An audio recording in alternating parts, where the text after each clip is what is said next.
નમસ્કાર દર્શક મિત્રો, વીઆર લાઈવના પાવર પ્લે કાર્યક્રમમાં આપનું સ્વાગત છે.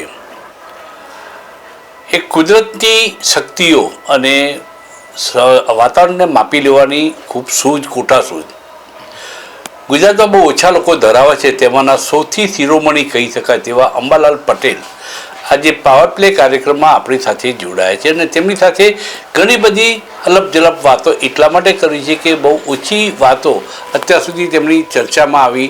એમણે કહ્યું, પરંતુ કેટલાક બાબતો કોઈને કલ્પના પણ ના હોય એવું જ્યારે તેમણે ઉચ્ચારણો કર્યા અને પછી વાસ્તવિક પડે છે ત્યારે અંબાલાલ કાકા યાદ આવે છે.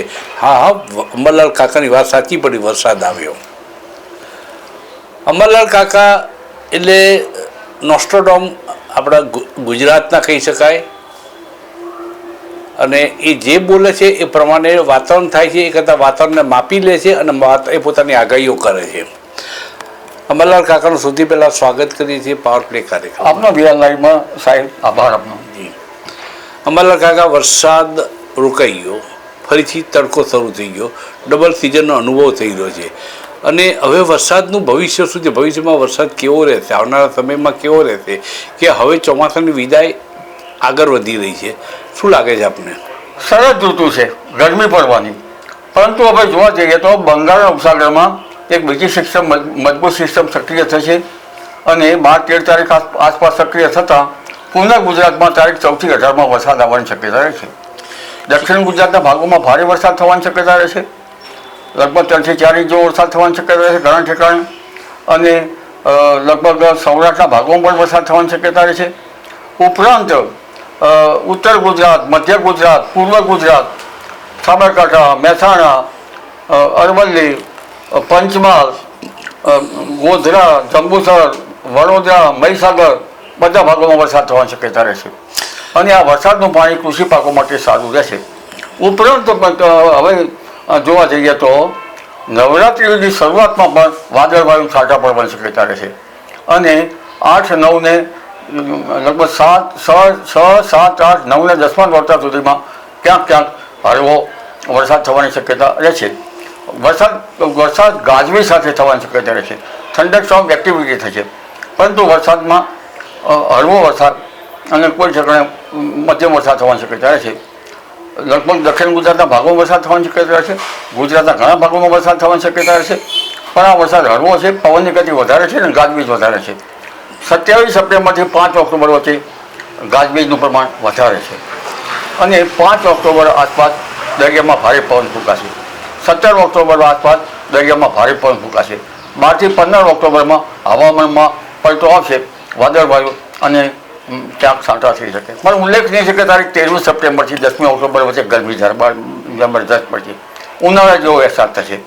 એસી ચાલુ કરવા પડશે, અને પંખા છે, પંખા ચાલુ કરવા પડશે અને તાપ પડશે એટલે ગરમી પડશે. હા, ઝાડ નીચે બેસે, પણ નવરાત્રિમાં વધારે ગરમી પડશે. જી, લગભગ મહત્તમ ઉષ્ણતામાન 35 ડિગ્રી સેલ્સિયસ જેવું અને ન્યૂનતમ 27 ડિગ્રી સેલ્સિયસ જેવું થવાની શક્યતા છે. 23 સપ્ટેમ્બરથી ગરમી ભારે પડશે અને આ ગરમીના કારણે નવરાત્રિના અલગ અલગ ભાગોમાં હવાના દબાણ ઉભા થતાં વરસાદ થવાની શક્યતા છે. આ વખતે ઓક્ટોબર માસમાં પણ લગભગ દરિયામાં વાવાઝોડા થવાની શક્યતા છે અને નવેમ્બરના વાવાઝોડા તો ખતરનાક હશે. 18 નવેમ્બરથી ડિસેમ્બરની શરૂઆતના વાવાઝોડા છે એ દક્ષિણ પૂર્વીય તટો પર ખબર લઈ નાખે તેવા છે અને વાવાઝોડાની અસરથી ગુજરાતના હવામાનમાં પણ પલટો આવશે. તારીખ 7-11થી નવેમ્બરની 7મીથી દક્ષિણ ગુજરાતમાં ભારેથી અતિ ભારે વરસાદ થવાની શક્યતા છે, જેની સીધી અસર ગુજરાત ઉપર થતાં ગુજરાતના વાતાવરણમાં પણ પલટો હોવાની શક્યતા રહેશે. જી, એમ કહી શકાય કે દિવાળી સુધી વરસાદની આપણે દેખાતો રહેશે, ગરમી પણ પડશે, વરસાદ પણ પડશે. લગભગ ઓક્ટોબર માસમાં જો આ તારીખમાં દિવાળી આવતી હોય, 7-11 તારીખમાં, 17 ઓક્ટોબરની આસપાસમાં, ખાસ કરીને 9-10 ઓક્ટોબરે છે એ દિવાળીના દિવસોના આપણા શરૂઆતના દિવસો હશે. આ દિવસોમાં વાદળવાયુનો વરસાદ થવાની શક્યતા રહેશે અને નવેમ્બર માસમાં પણ વાતાવરણમાં પલટો આવી અને માવઠા થવાની શક્યતા રહેશે. 18 નવેમ્બરથી હવામાનમાં વધારે પલટો આવશે અને એ પલટો ગુજરાતના વાતાવરણમાં માવઠા ભર્યું વાતાવરણ કરી નાખશે. જી, અંબાલાલ કાકા, આપે વાત કરી હતી કે ચંદ્રગ્રહણ, ઘણી વખત આપે વાત કરી છે આ બાબતમાં. ચંદ્રગ્રહણની આ વખતે વ્યાપક અસરો છે, રાજકીય પણ છે, વ્યક્તિગત પણ છે. કઈ કઈ રાશિઓ માટે? આ પ્રશ્ન અગાઉ પૂછાઈ ગયેલો છે, આપે જવાબો પણ આપ્યા છે, પણ દર્શક મિત્રોને એ મૂળ વાત ઉપર લઈ જવા માટે, ફરી યાદ અપાવવા માટે હું પૂછીશ કે કઈ રાશિઓએ ચિતવા જેવું છે, કઈ રાશિઓ માટે લાભ છે. મેષ રાશિ માટે લાભદાયી કાર્યરચના થાય. વૃષભ રાશિ માટે લગભગ પુરુષાર્થને બળ મળે અને કન્યા રાશિ માટે શત્રુ વિજય યોગ થાય. જ્યારે ધન રાશિ માટે એના ભાઈ ભાંડુ અને સાહસ કર્મ જરા વધે, પ્રવાસ થાય. પણ આ બધી બાબતો જ્યારે જન્મકુંડલીમાં ગ્રહો સાનુકૂળ હોય ત્યારે આ બાબતો બની શકે. કારણ ગ્રહો જો સાનુકૂળ હોય, શનિ ગ્રહ જો સાનુકૂળ હોય, રાહુ કેતુ સાનુકૂળ હોય તો આ બાબત બની શકે. ખાસ કરીને કર્ક, વૃશ્ચિક અને મીન રાશિ માટે નબળું પડશે. વૃશ્ચિક રાશિ જેની હશે અને જન્મકુંડલીમાં વૃશ્ચિક રાશિનો ગ્રહો નબળા થતા હશે એના માટે તો લગભગ મંગળ જ્યારે વૃશ્ચિક રાશિમાં આવશે ત્યારે બહુ સાવચેત રહેવાની જરૂર છે. અને એ લગભગ એને સપ્ટેમ્બર ઓક્ટોબર માસ થોડાક વધારે પડતા મુશ્કેલીવાળા હશે. ખાસ કરીને આ સામાન્ય પ્રજામાં તો મુશ્કેલી હોય કે ન હોય તો મુશ્કેલીમાં પીડાતી જ રહે છે. પરંતુ રાજકીય જે ધુરા સંભાળતા વ્યક્તિઓ છે અને વૃશ્ચિક રાશિ છે અને જન્મકુંડલીમાં જરા વૃશ્ચિક રાશિની જે ચંદ્રદશી 8મા સ્થાન ઉપર છે, 8મું સ્થાન દૂષિત થતું હશે તેના માટે ખાસ સંભાળવાની જરૂર છે. અંબાલાલ કાકા, આપે એક આગાહી કરી હતી અને મને બરાબર યાદ છે કે ચંદ્રગ્રહણની રાજકીય અસરો થશે, આંદોલનો થશે, બળવા થશે, લોકો રસ્તા પર ઉતરી આવશે, આ પ્રકારની ઘટનાઓ બનશે. 7મી તારીખે ચંદ્રગ્રહણ થયું ને 8મી તારીખે નેપાળમાં લોકો રસ્તા પર ઉતરી આવ્યા. એક નાનકડી વાત ઉપર સોશિયલ મીડિયા ઉપર પ્રતિબંધ મૂક્યો, એલાઉ એ પ્લેટફોર્મને ના કર્યું. એટલા મુદ્દા પર લોકો રસ્તા પર ઉતરી આવ્યા, સરકાર ઉથલી પડી. એટલે વડાપ્રધાન પોતે ભાગવાની ફિરાકમાં છે, નાયબ વડાપ્રધાનને રસ્તા પર દોડાઈને લોકોએ માર્યા છે, કેટલાય રાજીનામા પ્રધાનોએ આપી દીધા છે, સંસદ ફૂંકી મારી છે, વડાપ્રધાનના ઘરમાં લોકો ઘૂસી ગયા, ફર્નિચર સળગાવી દીધું. આ બધી ઘટના મળી છે. આ ચંદ્રગ્રહણની અસરો લાગે છે આપને કે લાંબા ગાળાની કોઈ અસર છે? આ ગ્રહો જે ચંદ્રગ્રહણ થયું એ ચંદ્રગ્રહણની અસરો જે છે એ ખાસ કરીને ખડકાળ પ્રદેશ, રશિયા, અફઘાનિસ્તાનના ભાગો, પાકિસ્તાનના ભાગોમાં હતું અને કુર્મચક્ર પ્રમાણે ઉત્તર ભારત આક્રમણ થતું હતું. કુર્મચક્ર પ્રમાણે, કારણ કે કુર્મચક્ર જે છે એની અસરો થાય છે અને કુર્મચક્ર પ્રમાણે અગ્નિખૂણાના દેશોની પણ અસર થવાની શક્યતા છે. કુર્મચક્ર પ્રમાણે જમ્મુ કાશ્મીર અને દિલ્હી સુધીની નોબતની અસરો રહે છે. દિલ્હી સરકાર પર અસર થઈ જ ગઈ. એટલે આ કુર્મચક્ર જે છે એ લગભગ ઉત્તર ભારત અને નેપાળના ભાગો છે અને મણિપુર, આસામ વગેરે ભાગોમાં પણ કુર્મચક્રની અસરો થાય છે. એટલે ઉત્તરથી માંડીને ભારતીય સીમાઓ તો સાચવી પડશે, પણ ઉત્તર પૂર્વીય ભાગો, વાયવ્યના ભાગો અને પૂર્વના ભાગો ગ્રહો પ્રમાણે આ ગ્રહો આક્રમણ થાય છે. અને છેક બાંગ્લાદેશમાં પણ આ સરહદો સાચવવું એવું થાય છે કે બાંગ્લાદેશના ગ્રહો પર લગભગ ગ્રહણોની અસરોના કારણે કુપ્રભાવમાં આવવાની શક્યતા રહે છે. એટલે આ જે પડોશી દેશો જે છે એ દેશો કુપ્રભાવની દ્રષ્ટિ નીચે આવશે. ભારતીય શાસકોને પણ સાચવવું પડશે, કારણ કે આ આક્રમણ કરતા ગ્રહો લગભગ જ્યારે દુરાચાર વધે, પાખંડ વધે, અસત્ય વધે અને લગભગ દરેકના મનમાં એમ સવાલ થાય કે હવે ભગવાન અવતાર લો તોય સારું. ભગવાનનો અવતાર ક્યારે આવશે તો પછી વાતો કરશું, હજુ આખી એની વાત છે. એટલે હવે ભગવાનને અવતાર લેવાનું જરા થઈ ગયું એવું લાગે છે, કારણ કે રાજકારણીઓ જે છે એ સારા હોય તો સારું. લાલબહાદુર શાસ્ત્રી કેવા સરસ આપણે યાદ કરીએ છીએ, વાજપેયીને યાદ કરીએ છીએ, બધાને યાદ કરીએ છીએ રાજકારણીઓ. પણ અમુક રાજકારણીઓને આપણે જોવા જઈએ તો મારે કહેવાય જ નહીં. કોઈ રાજકારણીઓ ગાય શું ખાય છે, ગાય શું ખાય છે, ઘાસ. ગાય ઘાસ ખાય છે અને રાજકારણીઓ સારા ના હોય તો ગ્રાન્ટ ખાય, જી. ગ્રાન્ટ ખાઈ જાય ને એટલે પછી ક્યાંથી આ સારું થાય? એટલે ભ્રષ્ટાચાર, ગ્રાન્ટ ખાતા જે રાજકારણીઓ છે અને કેટલાક રાજકારણીઓ તો એટલી બધી પૂંજી બનાવી છે કે એને ખબર નથી કે આ બધું જતું રહેશે. જ્યાં જોતા સ્મશાને લઈ લીધું અને જે ગાયોના ઘાસ ચારવાના એને શું કહેવામાં આવે છે, ગાયોના ગૌચરે લઈ લીધું. જી જી. જ્યાં બનો ત્યાં જમીન માપી લીધી. જમીન વામન ભગવાને 3 ડગલામાં બધું માપી લીધું હતું, એવું આ આતતાઈઓએ માપી લીધું છે. અને આવું જ્યારે થાય ત્યારે દુરાચાર વધે. અને કહેવાવાળું કોઈ નથી કે એને સીધા કહેવા જાય એના હાથે એને મુશ્કેલી પડે છે. પણ મકાનભાઈ મારે નવું કહેવું પડશે. જી. આગાહી છે મેદનીય જ્યોતિષ આવે છે.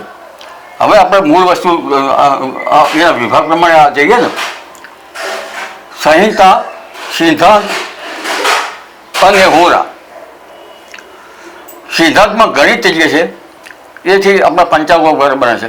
પણ કમનસીબની વાત એ છે કે અંગ્રેજો ચોરી ગયા, અંગ્રેજો લઈ ગયા એમ કહેવાય છે. પણ સિદ્ધાંત ગ્રંથમાં જે આપણા ઋષિમુનિઓએ આર્યભટ્ટ, ભાસ્કરાચાર્ય આવા જે આપણા ઋષિમુનિઓ ઋત્વિજો હતા એમણે સંશોધન કર્યું છે. સિદ્ધાંત શિરોમણી ગ્રંથ, આ ગ્રંથો અત્યારે ધૂળ ખાતો પડ્યો છે. કહેવાય છે અંગ્રેજો છોડી ગયા, પણ તમે સિદ્ધાંત ગ્રંથમાં સિદ્ધાંત શિરોમણી ગ્રંથ શું છે એના પાનિયા તો જુઓ. અને બીજો સિદ્ધાંત ગ્રંથમાં જોવા જઈએ તો પંચ સિદ્ધાંતિકા વરાહમિહિરની. પંચ સિદ્ધાંતિકામાં પણ ઘણા આપ્યા છે આવા યોગો. પણ અત્યારે જે આપણે જે ગણી રહ્યા છીએ એપ ઉપર, એપ એટલે ખબર છે ને? જી. આપણે કંઈક જોવું હોય મોબાઈલ એપ્લિકેશનમાંથી, આપણે કંઈક જોવું હોય, સરના ખાતે જોયું હોય તો ખોલો ચાઇનીઝ એપ. ચાઇનીઝ એપ ખોલે એટલે બરાબર થયું, મગજમાં વાપરવાનું નહીં. એઆઈ છે, એઆઈ ચેટ જીપીટી ખોલો. એઆઈ ખોલો કે જીપીટી ખોલો, મગજનો કોઈ ઉપયોગ કરવાનો નહીં. એટલે મગજ આપણું જે છે એ આપણા ઋષિમુનિઓના જે હાથે ગણતરી કરી હતી, જે ઘણા આકાશમાંથી ગ્રહો કેટલા અંતરે છે અને કયા ગુરુ છે, કયા મંગળ છે, બધી એ આપણા ઋષિમુનિઓ શોધ્યું હતું. કહેવાય છે કે મંગળ ધરતીપુત્ર છે, કહેવાય છે ને? જી. આ ઋષિમુનિઓની શોધ હતી. કેટલાક માણસો કાગળ રોડ કરી મૂકી એ ગ્રહો જે છે એ ઘણી દૂર છે અને શું અસર કરતા હશે. ગ્રહો દૂર છે વાસ્તવિક આપણે કરી લીધું. સૂર્યચંદ્ર સૂર્ય છે એ ગ્રહ નથી, સૂર્ય છે તારો છે અમને ખબર છે, ચંદ્ર છે ઉપગ્રહ છે અમને ખબર છે, પણ ચંદ્ર છે ઔષધિપતિ છે એ અમને ખબર છે. ઔષધિઓ માટે થઈને ચંદ્રના પ્રકાશ જરૂરી છે. અને ચંદ્રના પ્રકાશમાંથી ખેડૂતો અંગે જોવા જઈએ તો લગભગ 5મ સુધીનો ચંદ્ર સારો હોય છે. આ વખતમાં વાવેતર કર્યા હોય તો સારા છે. અંધારિયામાં ક્યાંક વાવેતર કરવામાં આવે તો એ વાવેતરોમાં લગભગ થોડીક બરકત ઓછી આવે એમ મનાય છે. એ નક્ષત્રોનું જ્ઞાન તો છે. ધારો કે અત્યારે નક્ષત્ર પૂર્વ ફાલ્ગુની છે, પૂર્વ ફાલ્ગુનીનું પાણી સારું નથી અને આમાં જો તમે લીલામાં વરાપના તેમાં તમે વાવેતર કરો તો પાક પીળો પડી જાય. આ નક્ષત્રની અસર છે. તો ગ્રહોની અસર અને જ્યોતિષ ખોટું છે? આ નક્ષત્રની અસર છે. તો કાગળ રોડ બચાવી દેશે ખોટું છે. સિદ્ધાંત ગણિત સાચું છે, પણ સિદ્ધાંત ગણિતમાં ગણો તો ખરા. તમે સર્ણકાંતિ ગણો, લેટિટ્યુડ ગણો. લેટિટ્યુડ શું છે, સર શું છે એ ખબર છે? એટલે આ બધાની સંશોધન આપણે એફ ઉપરથી આધાર રાખશું તો આપણા ઋષિમુનિનું સંશોધન નથી. અને અંગ્રેજો ચોરી ગયા બરાબર છે જી, પણ છતાંય તમે આ સૂર્ય સિદ્ધાંતના વધારે વગેરે ગ્રંથો વાંચીને અદ્યતન ગ્રંથોમાં એ વખતે ઋત્વિજોની દેણગી તો જુઓ. જી. અંબાલાલ કાકા એક બીજી પર વાત છે. એક મિનિટ, હવે ગ્રહણ પછી આ સિદ્ધાંતની વાત કરી, પણ સંહિતા વિષયકમાં અમારું આપણું ગ્રહણ ને બધું આવે છે. અને સંહિતા વિષયકની આગાહી કરવી અઘરી છે, કારણ કે એ બીક લાગે છે. બીક છોડી દો, બીક કાઢી નાખો. અરે બીક છોડવાની વાત છે, પણ આ જે છે આમાં જે બેઠેલા માંધાતાઓ છે એમના પગ તળેલો આવે એટલે આપણે મુસીબતમાં મૂકી છે. તમે એમ નાના છે, ધરતી પગ તળેથી ખસી જાય એવા દિવસો જોવા પડશે. દિવસો જોવા પડશે. એટલે આપણે નહીં નેતાઓને. આ નેતાઓના માધાતાનો ખ્યાલ નહીં હોય એ આપણે તો લેશું. હવે સિદ્ધાંત સંહિતા અને હોરામાં દક્ષિણ ભારતના આ જે આપણે લેવાના છીએ સિદ્ધાંત ગ્રંથોમાં રાજકીય માણસોને અંદર શુભાશુભ શું પરિણામ મળશે, જાતકને શું પરિણામ મળશે, એમાં દક્ષિણમાં નાડી ગ્રંથોમાં એ અંગે બહુ સારું વિસ્તૃત વર્ણન છે. પદ્મકાંતભાઈ નાડી ગ્રંથોમાં તો એવું વર્ણન છે કે ધારો સપ્ત ઋષિ છે, સાત ઋષિ એક ઋત્વિજ મહારાજ એક ઋત્વિજ બીજા ઋત્વિજને પૂછી રહ્યા છે કે ભાઈ તારી પત્ની મરી જશે. હવે તારી પત્ની મરી જશે તો ઋત્વિજ કે એવું ના બને. તો એવું કેમ ના બને? કારણ કે ગુરુ જીવકારક છે, શુક્ર છે એ પત્નીકારક છે. એટલે શુક્ર જ્યારે છે એ ચંદ્ર અને કેતુના જ્યારે એની કર્તરીમાં આવે ત્યારે તારી પત્ની મરી જશે, પ્રથમ પત્ની. અને પ્રથમ પત્ની મરી કેવી રીતે જશે? પ્રથમ પત્ની બાળકના સુવાવર પ્રાણી મરી જશે. આટલું બધું એમાં ગ્રંથોમાં છે. હવે એ ગ્રંથોને આપણે અત્યારે ઉલ્લેખવાના છે. જી બિલકુલ. અંબાલાલ કાકા, ગુરુ અતિચારી છે આ વખતે. ચંદ્રગ્રહણની રાજકીય અસરો પણ થશે. માંધાતાના પગ તળેથી ધરતી ખસી જાય એવા દિવસો જોવા પડે એમ પણ મનાય છે, એમ ઘણા બધા જ્યોતિષીઓનું કહેવું પણ છે. ગુરુ અત્યાચારી શું કરી શકે? આમાં કયો રોલ અદા કરી શકે? ગુરુ અત્યાચારી તો લાંબા ટાઈમ સુધી છે, ઘણા સમય સુધી છે. અને ગુરુ અત્યાચારી હોય એની ઉગ્ર અસરો ગુરુ અત્યાચારી હોય અને શનિ વક્રી હોય તો જગત પર હાહાકાર મચી જાય. એટલે વિશ્વ યુદ્ધની શક્યતાઓ દેખાય છે. વિશ્વ યુદ્ધ આપણે જોતા પહેલા જોઈએ તે પહેલાં ચંદ્રગ્રહણની અસર જોઈએ, પછી વિશ્વ યુદ્ધ તરફ જશું. એટલે પ્રથમ જો આપણે ગુરુ અત્યાચારી છે, શનિ વક્રી હોય ત્યારે પૃથ્વી પર હાહાકાર મચી જાય. અને જે ગ્રહો નવા સુધારેલા છે વિશ્વમાં કે ભારતમાં હાહાકાર મચે, વિશ્વ પણ એમાંથી વિશ્વમાં મચે, એમાંથી ભારત અછૂતું થઈ ગયે. એટલે આપણે જોવા જઈએ તો એ સંહિતા વિષયક ગ્રંથોમાં મેદનીય ફળા દેશોમાં ગ્રહો પોકારીને કહી રહ્યા છે કે તમે પબ્લિકને માકડની જેમ ચૂસો નહીં. આ પબ્લિકને કેટલું ચૂસશો? તમે પશુઓનો ચારો મોઢામાંથી લઈ લો નહીં, તમારા દિવસો ખરાબ આવશે. ભલે તમે રચો ગગનને ચૂવી મંદિરો, તમે ઘરે મોટા મંદિરો બનાવો, મોટા બેલ અને મિનારા, બધા જમીન દૂર થશે. કોઈને ખ્યાલ નથી કે ત્રીજી પેઢી ખલાસ થશે. અરે 7મી પેઢી સુધી એમનું રહેશે નહીં. કારણ કે ખ્યાલ નથી. ભેગું કરો ભેગું તો ભંફોડી કરે છે. ભંફોડી નામનું એક છે, ખબર છે? ખેતરમાં જે ખીકરા ભેગા કરે એવી રીતે આમને ધન ભેગું કર છે. 90% મિલકત છે એ માત્ર 10% લોકોના હાથમાં રહે. અને ક્યારેક આ 5% હાથમાં ના રહે તો મધ્યવર્ગ શું કરે છે? પીછા છે. એટલે આ માટે થઈને આ ગ્રહણની અસર છે. એવા આવા ગ્રહણને કોપ દુનિયા પર આવતો જ હોય છે. કોરોના પણ આવ્યો, જોયું ને આપણે. એટલે અને પ્લેગ પણ આવેલો પેલા તો ઠીક છે, પણ આ ગ્રહણોની અસરો છે કે ડિસેમ્બર સુધી રહેવાની શક્યતા રહે છે. વાર્ષિક ભવિષ્યમાં ક્યાંક વાંચ્યું હતું કે આવનારા સમયમાં ચંદ્રગ્રહણ પછી ભારતના કોઈ ટોચના નેતાને ગંભીર તકલીફ, શારીરિક તકલીફ થઈ શકે છે, બીમારી લાગુ પડી શકે છે. એમાં સત્યતા કેટલી? ચંદ્રગ્રહણ ને સૂર્યગ્રહણ એક જ માસમાં બે છે અને માનો કે 15 દિવસમાં છે. જ્યારે ચંદ્રગ્રહણ ને સૂર્યગ્રહણ બે અન્ય હોય, ઘણા આ તો જ્યોતિષમાં રસ લેતા માણસો માટે કહું છું, વિચાર વિનિમય મારે કહું છું. જે સ્વીકાર્યું કે ના સ્વીકારે એના પર છોડીએ છીએ. જ્યોતિષ શું કે છે આપ નહીં, અને જ્યોતિષના જાણકાર ના હોય એના માટે મારા કહેવાનો અર્થ નથી. જ્યોતિષ પોકારીને એમ કહે છે કે લગભગ આ ગ્રહણની અસર તો અને બીજી અસર ડિસેમ્બર સુધી રહેશે. એક માસમાં 3 કે 4 ગ્રહણો થતા હોય તેનો દુષ્પ્રભાવ વધારે હોય છે એવું કહેવાય છે. અને આ ગ્રહણોમાં 177 દિવસનો અંતર હોવું જોઈએ એક ગ્રહને બીજા ગ્રહમાં છે. અને ગ્રહણ છે એ લગભગ પૂનમના અંતમાં અને અમાસના અંતમાં હોવું જોઈએ. અને આના પછી આના વગરનું ગ્રહણ થાય બીજા અન્ય ભાગમાં તો વૈયતિક કહેવાય છે. વૈયતિક ગ્રહણ છેલ્લું છે, ખ્યાલ છે આપણે? જી જયદ્રથનો વધ જી. મહાભારતમાં, જેને ભગવાન શ્રી કૃષ્ણએ અનેક ગાળો સાંભળ્યા પછી એને હણ્યો. અરે કૃષ્ણ કેમ પેદા નહીં થતા પદ્મકાંતભાઈ?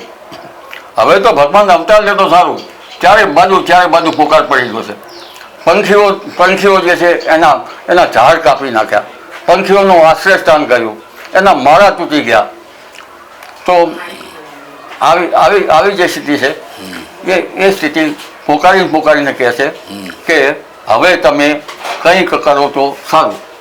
અને આ બાબતમાં આપણે જોવા જઈએ તો લગભગ આ ગ્રહણની અસર તો પહેલાં આપણે આસુરી સંપત્તિનો ઉદય જોયો. પહેલાં પહેલગામનો હુમલો લગભગ 29 માર્ચથી 31 માર્ચથી લગભગ આપણે 19મી મેમાં પહેલગામના હુમલામાં આસુરી સંપત્તિનો ઉદય થયો.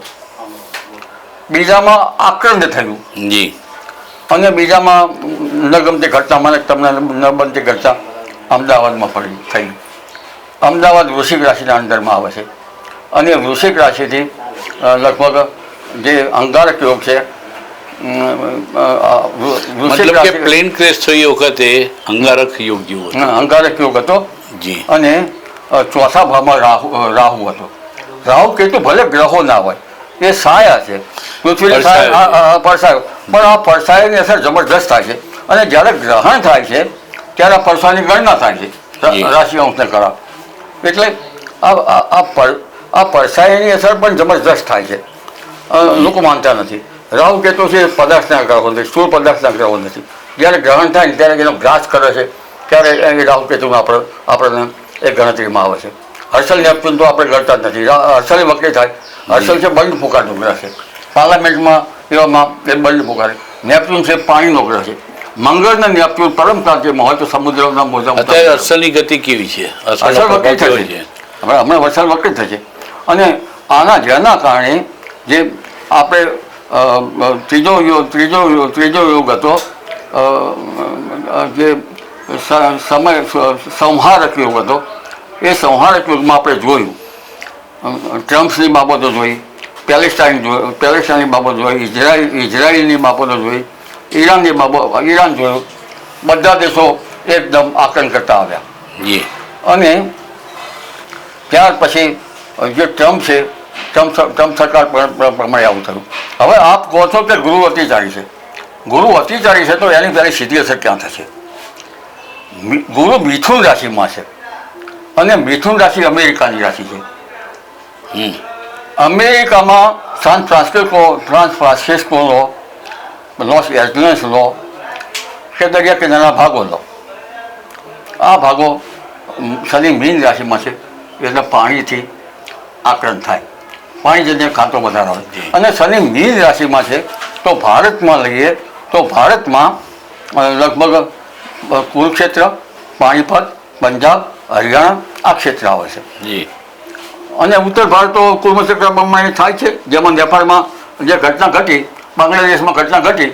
અને આ ગ્રહણ શિખર શું કરશે અંધારા પરિવર્તનો કે પરાવર્તનો, એ તો માત્ર 48 કલાકની અંદર નેપાળમાં જે રીતે લોકો રસ્તા પર ઉતરી આવ્યા, વડાપ્રધાનના ઘરને સળગાવી દીધું, પાર્લામેન્ટ સળગાવી દીધી અને રાજીનામા મિનિસ્ટરોને આપવા પડ્યા, નાયબ વડાપ્રધાનને ભાગવું પડ્યું.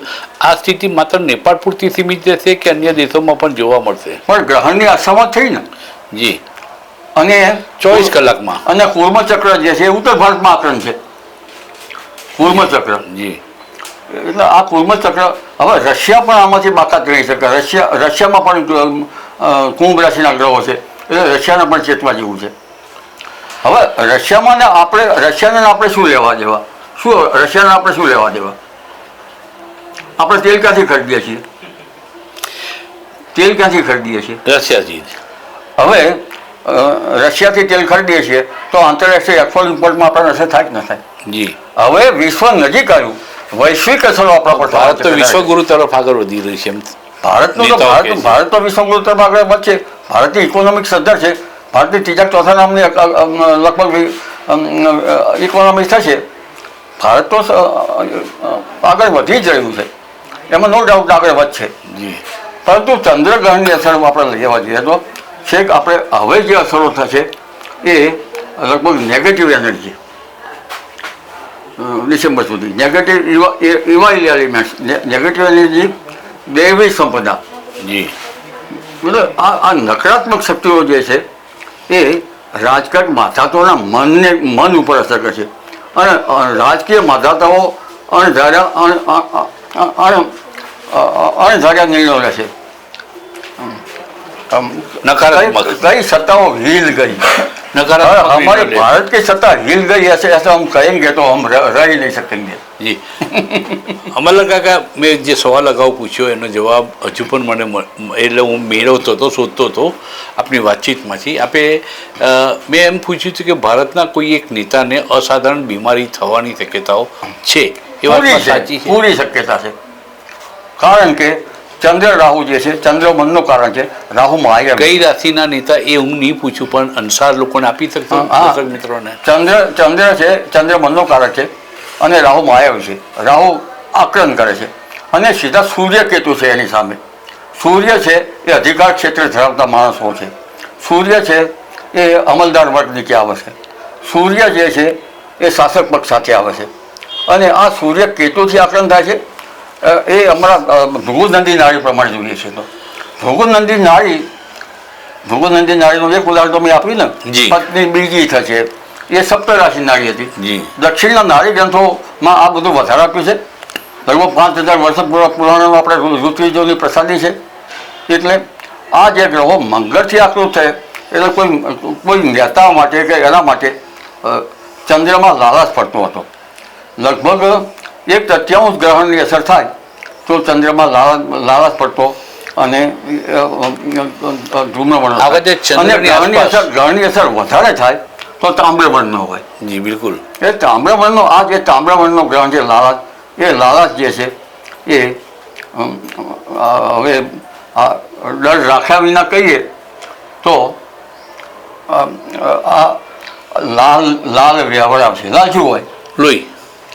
એટલે મંગળ જે છે એને ઓર્બિટમાં છે ભૃગુનંદી નાળી પ્રમાણે અને કેતુ છે. કેતુનું કામ છે કાપવાનું, સંકોચવાનું. આપણે જે શરીરમાં ધમનીઓ છે મેડિકલ એસ્ટ્રોલોજી પ્રમાણે જોવા જઈએ નાડીગતમાં તો એના રગે રગમાં રહેલો છે. અને આકાશ તત્વ જ્યારે ખરાબ થાય, નિષ્ઠ થાય ત્યારે બહુ ઘટનાઓ ઘટે. આકાશ તત્વનો જે ગુરુ છે, જે ગ્રહ છે એ ગુરુ છે. એટલે આકાશ તત્વ નબળું થશે તો તેની અસરો બહુ ગંભીર હશે. અમરલાલ કાકા, આપે એક પ્રશ્નનો જવાબ ના આપો તો આપ્યો તો ખરો. નહીં છતાં હું આપણે કહું છું, હું હવે સ્પેસિફિક પૂછવા જઈ રહ્યો છું. કઈ રાશિના નેતા જેમને સચેત રહેવાની જરૂર છે તેમની તંદુરસ્તીની બાબતમાં? કઈ રાશિ ન બોલવું હોય તો થોડુંક એનો ઉલ્લેખ એટલે અનુસાર લોકોને મળે એ પ્રકારની વાત કરો આપ. એ વાતનું નહીં કાઢું, તમે કાઢવા માંગશો તો નહીં કાઢું. 4 રાશિ 12 રાશિઓનું નિષ્ઠ છે અને બધાને ખબર છે કે હું નથી પૂછતો, પરંતુ પણ આ કોઈ નેતા જે છે એ ગંભીર બીમારી થવાની શક્યતા છે. 1 થી 5 નંબરમાં જે નેતાઓનું નામ સરકારમાં છે એમાંનો કોઈ? હવે તમે એમ કરો તો પછી ગંજીફો ચીપવા જેવી બાબત કરો છો. આ તો અમારે મેદની જ્યોતિષમાં હવે પેલા જ્યાં દરોડા પડે છે એ ગભરાય તો મારા જેવું તો શું સ્થિતિ છે? જી, મારી લંગોટી લઈ જાય. જી ના, આપણે તો કોઈ ચિંતા કરશો, આપણી પાસે લેવા જેવું છે નહીં, ખાલી જ્ઞાન છે અને એ લેવા જેવું છે, એટલે એની ચિંતા નથી. મુદ્દો ફરીથી ઉપસ્થિત કરીશ. ફરીથી મુદ્દો એમ કહીએ કે કોઈ રાજકીય જે નેતા છે એને બીમારીઓ આવશે, દવાખાના હોસ્પિટલમાં દાખલ થશે અને પછી ધ્વજ અરજી કાઢીએ 2029 સુધીમાં તો ફરક છે. પરંતુ અત્યારે પણ બીમારી આવવાની શક્યતા છે. કીમોથેરાપી લેવી પડે એવી સ્થિતિ પેદા થશે. કેમોથેરાપી તો પહેલી લેવી પડશે. જી, એની તો મુખ્ય અસર છે કારણ કે તામ્રવર્ણનો સૂર્ય છે અને એ તામ્રવર્ણ છે, તામ્રવર્ણ એને લેવું પડશે. જેમાં કરે એમાં ભોગવવો પડશે. અંબાલાલ કાકા એવા જ્યોતિષી છે, હું જાણું છું એ પ્રમાણે વર્ષોથી સંબંધ છે. આરટીઆઈ કરીએ તો પણ જવાબ ના આપે, એમને આપવો હોય એ જ આપે. અરે તમે કઢાવશો તો જવાબ નહીં આપવાનો. જી, એટલે હું જાણું છું. હું આપણે કહીશ કે હવે સૂર્યગ્રહણ હવે 15 દિવસમાં 14 દિવસમાં આવી રહ્યું છે. 1 માસમાં 2 ગ્રહણ. એની લાંબા ગાળાની રાજકીય અસરો, ભૌગોલિક અસરો અને બીજી કઈ કઈ અસરો જોવા જો મળશે? પહેલાં તો હવામાનમાં અસર થાય, જી પૂર આવે, ખતરો આવે, હિમાચલ પ્રદેશમાં મુશ્કેલી થાય એની, અને એક માસમાં 2 ગ્રહણ થાય તો દુરાચાર વધે. લગભગ રાજનેતાઓના માટે ભાર રહે, સ્ત્રીઓ માટે વધારે ભાર રહેશે.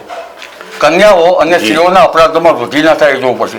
ધોખાધડી, દુરાચાર, અત્યાચાર, શાસનમાં ટકરાવ, પક્ષાપક્ષી, હુંસાતુસી, ઘેરાવો, તાળાબંધી, આંદોલનો વિકાસ સ્વરૂપ ધારણ કરશે. આંદોલનો અને હિંસક ઘટનાઓ ના બની જાય તો સારું. કારણ કે રાહુ છે માયાવી છે, ક્યારેક કેવી હિંસક ઘટનાઓ ઘટાવી નાખી આપણને ખબર ના પડે. એટલે આ જે ગ્રહો જે છે એ ડિસેમ્બર સુધી તો આક્રંત છે, પણ માત્ર ડિસેમ્બર સુધી નહીં, ડિસેમ્બર પછીના જે 2027-28માં એમાં જ્યારે શનિ મેષ રાશિમાં આવશે ત્યારે બહુ ધડાકા થશે. એમાં એનો અસર છે કે મેષ રાશિ જે છે એ ઇંગ્લેન્ડની રાશિ, ઇંગ્લેન્ડ વગેરે આગળ દેશો પર એની અસર થશે. મેષ રાશિની અસર આંગ્લ દેશો પર થશે. વૃષભ રાશિની અસર યમન અને મુસ્લિમ રાષ્ટ્રો પર થાય. મિથુન રાશિની અસર જે છે એ અમેરિકા પર થશે. ચીનની રાશિ કેટલાક કર્ક કરે છે, કેટલાક તુલા કરે છે. આ રાશિમાં મેષ એટલે અલગ એવું નથી લેવાનું. ટોલે મહિના ટેટ્રા બિંબોલ છે, અલગ અલગ ભૂભાગો પર કયા ઇવેન્ટ્સ થાય છે એના આધારે આ રાશિઓ નક્કી કરી છે. એટલે છેક આગામી 25 વર્ષમાં સંસારમાં એટલે વર્લ્ડમાં ઘણા પરિવર્તન તમે જોવા મળશે. પરિવર્તન જોવા મળશે. આપણે એવું કીધું કે 2029 સુધીમાં, એક વાક્ય વચ્ચે આપ બોલી ગયા, 2029 સુધીમાં ઘણી બધી ઉથલપાથલ જોવા મળશે, અફડાતફડી જોવા મળશે. રાજકારણમાં અફડાતફડી શબ્દ આપ બોલ્યા નહીં, પણ રાજકારણમાં પણ અને બધી બાબતમાં પણ ક્યાંક સરવરાટ જોવા મળશે, ક્યાંક બહુ જ વિચલિત પરિસ્થિતિ જોવા મળે. એટલે કેવા પ્રકારની જોવા મળે વિચલિત? હવે 2004માં 29માં લોકસભાનું ઇલેક્શન છે એટલે પૂછ્યું. મને તો ખ્યાલ નહીં, ઇલેક્શન જ્યારે થાય ત્યારે વોટ આપી આપ્યું. 2004માં વાજપેયીના ગ્રહણની અસર જોવા મળતી. 1964માં ચીનની લડાઈ થઈ હતી. લાલબહાદુર શાસ્ત્રી જેવા મહાન નેતાઓએ જાન એમનો ગયો હતો. આવા શાસકો તો આપણને મળશે જ નહીં. એવા લાલબહાદુર શાસ્ત્રી જેવા ગયા એટલા ગ્રહણોની અસર તો થાય છે. વાજપેયીને પણ આની મુશ્કેલી પડી હતી. અને 2029માં તો 4 ગ્રહણો થાય છે. 4 ગ્રહણોની અસર થાય તો વિસ્ફોટક બહુ સ્થિતિ બની શકે. વધારે પણ ગ્રહણ થાય તો એવું થઈ શકે, કારણ કે ભૂતકાળ ઉપરથી આપણે લઈએ છીએ. ભૂતકાળની તવારીખો અંદર ગણવા જઈએ તો સૂર્યગ્રહણની ગ્રહણોની અસર વ્યાપક થાય છે, ગ્રહોની અસર થાય છે. કેમ થાય છે તે આપણે સૂક્ષ્મતાથી કહી શકતા નથી, પણ ગ્રહોની અસર થાય છે નિર્વિવાદ બાબત છે. બિલકુલ. ભારતના રાજકારણમાં 2 મુખ્ય રાજકીય પક્ષ, એક ભાજપ છે અને કોંગ્રેસ છે. આપણે વાત કરી હતી અત્યારની પ્રવર્તમાન શાસકો વિશેની વાત કરી કે પરિસ્થિતિ પ્રવાહી બને, દોડી બને અને એનાથી સચેત રહેવાની જરૂર છે. રાહુલ ગાંધીનું ભવિષ્ય આવનારા દિવસોમાં કેવું લાગે? રાહુલ ગાંધી કુંડલી શું કહે છે? જી, એનું ધર્મ લગ્ન કર્યું છે એ આપ જાણો? મને એ ખ્યાલ નથી, પણ વિરોધ પક્ષ બળવાનમાં છે, ગુરુ કર્ક રાશિમાં છે, એટલે ધર્મ આધારિત જે પક્ષ છે એને વધારે જરા એ વધારે ડોમિનન્ટ રહેશે. જી, ગુરુ કર્કમાં છે, ગુરુ ઉષ્ણો છે, ગુરુ છે ધર્મકારક છે, એટલે જે ધર્મ આધારિત સનાતન ધર્મના આધારિત જે રાજકારણ છે એનો પ્રભાવ રહેશે. જી, આવનારા 4 વર્ષ બહુ ક્રુશિયલ છે. ત્યારે પેસિફિક, ગુજરાત, ઉત્તર પ્રદેશ એવા રાજ્યો જો ગણીએ, રાજસ્થાન, મધ્યપ્રદેશ, કયા રાજ્યો ઉપર એનો પ્રભાવ વધુ જોવા મળશે? ખાસ કરીને મેષ રાશિનો પ્રભાવ પૂર્વ ભારત તરફ છે, આસામ પર. એટલે 2027-29માં પૂર્વ ભારત, બાંગ્લાદેશ ઉપર તેની અસર વધારે થશે. પૂર્વ ભારતમાં શરૂઆત પૂર્વ ભારતમાં થઈ જાય, પછી એમાં આસામ હોય, બંગાળ હોય કે પશ્ચિમ બંગાળ હોય, બિહાર હોય, અને ત્યાર પછી વૃષભ રાજ્ય આવે છે. એટલે આગામી 25 વર્ષ છે એનો દાયકો બરાબર છે નહીં. વિશ્વ યુદ્ધ તરફ ધકેલાઈ રહ્યું છે. યુનોએ આમાં દરમિયાન વૃષભ લગ્ન છે, ભારતનું વૃષભ લગ્ન છે, એ ભારતીય કુંડલીમાં વૃષભ લગ્ન છે ઓગસ્ટમાં, પણ ભારતની રાશિ મકર છે. મકર છે, બિલકુલ. લગ્ન વૃષભ છે. આઝાદી મળી ત્યારે વૃષભ લગ્ન છે. જી, અને ભારતના વૃષભ લગ્નમાં તો ગ્રહો આક્રમણ થતા નથી, પરંતુ શનિ પણ સારો છે, પરંતુ મકર રાશિમાં જોવા જઈએ અથવા તો વૃશ્ચિક રાશિના જે છે જાતકો એના માટે કપરી સ્થિતિ છે. વૃશ્ચિક રાશિ જે છે એમાં ચોથે આવે છે, હાર્ટમાં સ્થાનમાં, કેન્દ્ર સ્થાનમાં. જેમની શનિ પ્રધાન કુંડળી હોય એ લોકો ઉપર અસર થાય.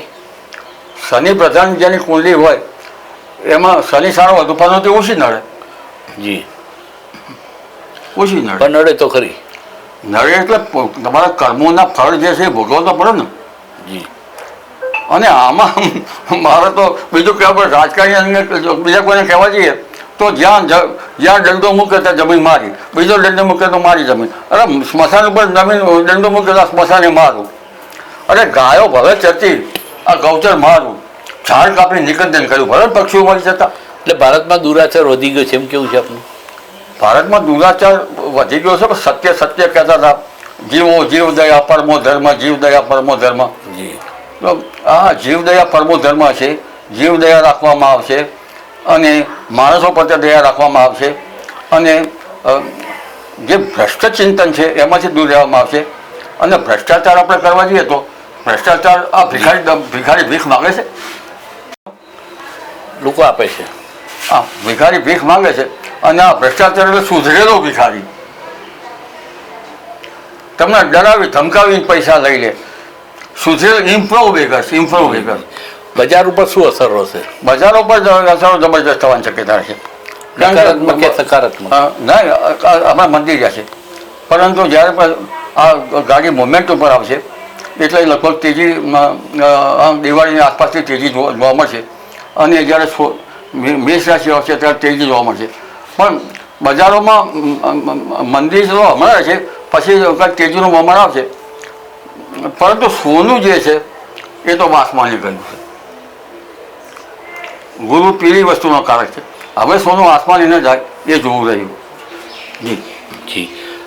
થોડા સમય પહેલાં એક આપણે આગાહી કરી હતી, વાત કરી હતી, કોઈ મીડિયા સાથે જ વાત કરી હતી કે ગુજરાતમાં આવનારા સમયમાં રાજકારણમાં ભૂકંપ આવશે, મોટી હલચલ મળશે. ભૂકંપ શબ્દ નહીં બોલું, પણ મોટી હલચલ આવશે અને ક્યાંક નારાજગીનું પ્રમાણ વધી જશે. આવું થશે ગુજરાતના રાજકારણમાં. એ અંગે ઝીણવટપૂર્વક ડિટેલ્સમાં આપ શું કહેશો? ગુજરાતનું રાજકારણ સ્થિર છે.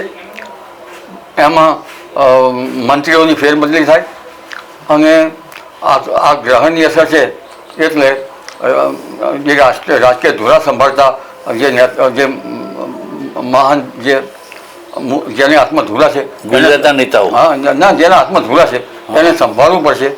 નકર જ્યારે ધૂલામાંથી હાથમાંથી રાસ છૂટી જશે ત્યારે બળદો દોડવા માંડશે. જી. રાસ પકડી રાખવી પડશે. ગુજરાતના રાજકારણમાં પણ આ જ લાગુ પડશે. શબ્દ છે રાસ પકડી રાખવી પડે. રાસ છૂટી જાય તો બળદો દોડવા માટે ગાડું વાડીયું થઈ જાય. ગાડોનો જે માણસ છે એ પણ ગોથું ખાઈ જાય. હું તો ખેડૂત છું, ખેડૂતની ભાષામાં વાત કરી. હા, બિલકુલ. એટલે અંકુશ તો રાખવો પડશે. 160થી ઉપર બેઠકો છે ભારતીય જનતા પાર્ટીને, એને શું કોઈ બગાડી શકવાનું છે? આમાં અત્યારે તો કોઈ બગાડી શકવાની વાત નથી, પરંતુ વધારે જ્યાં આ ગ્રહો જ્યારે આક્રમણ થતા હોય ત્યારે પક્ષમાં જ કંઈક ગાંધી ડખા ના થાય એના માટે અંકુશ રાખવો પડશે. શંકરસિંહ વાળી થાય. શંકરસિંહ વાળી તો થવી મુશ્કેલ છે, કારણ કે ઉપરવાળા જે છે નરેન્દ્રભાઈ મોદી અને અમિતભાઈ શાહ, આ બેનો અંકુશ ફરે ને તો પછી બધા અંદર શૂન્યમન થઈ બેસી જાય. જી. પણ રાસ છૂટી જાય તો હાથમાં વાત ના રહે, બળદ છૂટા પડી જાય. બળદ છૂટા ના પડે, ગાડું ક્યાંય જાય, વચમાં કોઈ આવતો નથી, સફળમાં લેતું જાય. જી. આ સિવાય આંતરરાષ્ટ્રીય રાજકારણ ઉપર આપણે શું માનવું છે કે અમેરિકા, રશિયા અને બીજા જે દેશો છે, યુરોપિયન રાષ્ટ્ર, એ લોકો ઉપર શું અસરો થશે આવનારા 2025 સાલમાં પરિવર્તનો થશે. આંગ્લ દેશ એટલે યુરોપમાં પણ અસર થશે અને મિથુન રાશિમાં ત્યાર પછી શનિ જ્યારે આવશે ત્યારે અમેરિકા ઉપર પણ અસર થવાની શક્યતા રહેશે. અમેરિકામાં હાલચાલ થશે. વૃષભ રાશિમાં શનિ આવશે ત્યારે યમન રાષ્ટ્રો અને મુસ્લિમ રાષ્ટ્રો પર અસર થવાની શક્યતા રહેશે. એટલે શનિ જે છે એ બધું તાવીને જુએ છે. ભારત આમ તો ધન રાશિ નહીં, જે આપણે વાત કરી કે મકર રાશિ છે. ભારતની રાશિ મકર છે. અધર જફાઈ એવું તો ના કહેવાય. જી. ટોલેમીના ટેટ્રાબ્રિબોલ્સમાં રાશિઓના વર્ણન કર્યા છે એમાં જે દેશોમાં જે ઇવેન્ટ્સ બન્યા હોય, જે બનાવો બન્યા હોય એના આધારે જ આ છેલ્લું વર્ગીકરણ કર્યું છે. જી, તો જાપાન એટલે ચંદ્રગ્રહણ થયું અને 24 કલાક વીત્યા નથી. જાપાનના વડાપ્રધાને રાજીનામું આપવાની ઈચ્છા વ્યક્ત કરી. 24 કલાક પણ વીત્યા નથી અને તરત જ નેપાળમાં બળવો થયો. આવું ઘણા બધા રાષ્ટ્રોમાં હલચલ થતી જોવા મળે. આપણા રાષ્ટ્ર પર ધ્યાન રાખવું પડશે, કારણ કે ચંદ્રગ્રહણ અને સૂર્યગ્રહણની અસર તો થાય એટલે હાથમાં રાષ્ટ્ર પકડી રાખવી પડશે અને રાત કપાઈ ના જાય એ પણ જોવું પડશે. આપણા દેશમાં પણ ધ્યાન રાખવું પડશે. સાચું ધ્યાન રાખવું પડશે. અંબાલાલ કાકાએ ખૂબ સરસ જ્યોતિષની દ્રષ્ટિએ અને ઘણી બધી વાતો ઊંડાણપૂર્વક આપણા શાસ્ત્રોની વાતો કરી. એમણે કેટલીક ન સમજી શકાય ન કરી શકાય એવી વાતો કરીને ભવિષ્યવાણી એક એવી કરી કે જેનાથી આપણા સૌએ એમાંથી બોધ લેવાની જરૂર છે. બોધ લઈએ, સાવધાન થઈએ, ચેતીને ચાલીએ તો આપણે આપણી સલામતી આપણે બરકરાર રાખી શકીએ. પરંતુ જેને સમજવી નથી, જેને જ્યોતિષશાસ્ત્રની સમજ નથી, એને કાળો અક્ષર ભેંસ બરાબર એના માટે કહી શકાય. એ અમારી ભાષા. હા, એ ચર્ચાનું સમાપન કરે છે પાવર પ્લે કાર્યક્રમમાં. આ હતી અત્યારની વાત. અંબાલાલ કાકા, ખૂબ આભાર. પદ્મકાંતભાઈ આપ મારા મિત્રો છે એટલે પેટ સુધી વાત કરી. રાજકારણી જે થવું હોય એ થાય. આમાં કોઈ સવાલ જ નથી. અમે આપણી સાથે છીએ અને જે સાચું બોલે છે, જે નિસ્વાર્થપણે બોલે છે, કોઈ પ્રેજ્યુડાઇઝ વિના બોલે છે, એ વ્યક્તિને કદી કોઈ આંચ આવતી નથી. એમ હું સ્પષ્ટપણે માનું છું. મને 42 વર્ષ પત્રકારત્વમાં થયા છે, મારો અનુભવ કહે છે. આ સાથે ચર્ચાનું સમાપન કરે છે. આથી આજની વાત પાવર પ્લે કાર્યક્રમ. આવતીકાલે નવા વિષય સાથે ફરી મળીશું. મિત્રો, ત્યાં સુધી રજા આપશો. નમસ્કાર.